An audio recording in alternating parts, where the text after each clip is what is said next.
नवा नवा छत्तीसगढ़ी गाना सुने और देखे बर हमर YouTube channel Bharadwaj film production ला सब्सक्राइब करो।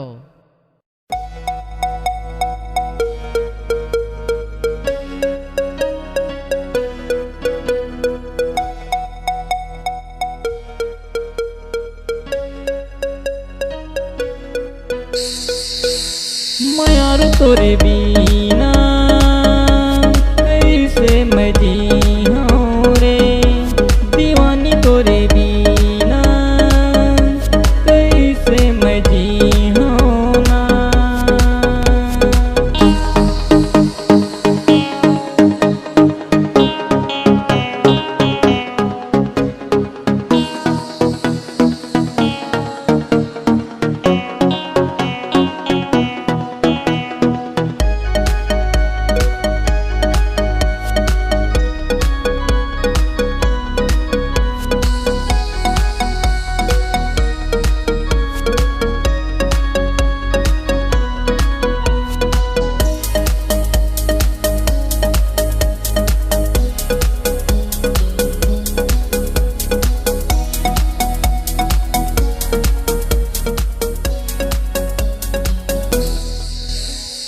लंबा चूंदी नांगिन सही वो कन्या ले तोरे झूले, खाटी जवानी तोरे हवे वो कुआं कस पानी हिलो रे।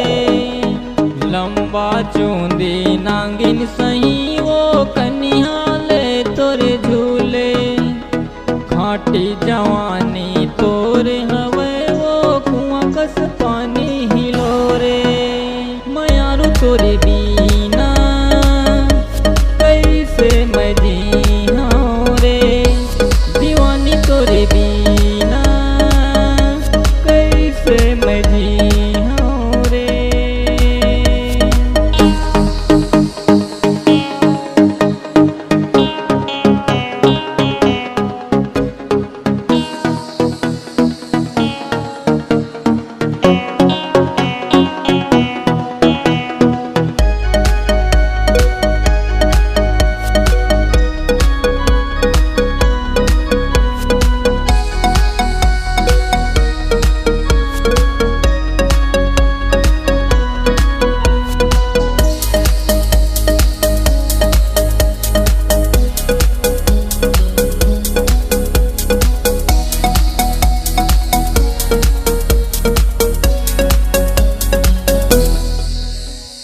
नीली आँखी मीठी बोली तोरे माया के मधुरस घोरे, गोरी गुलाबी गाल हवे वो गजब के फूले फूले।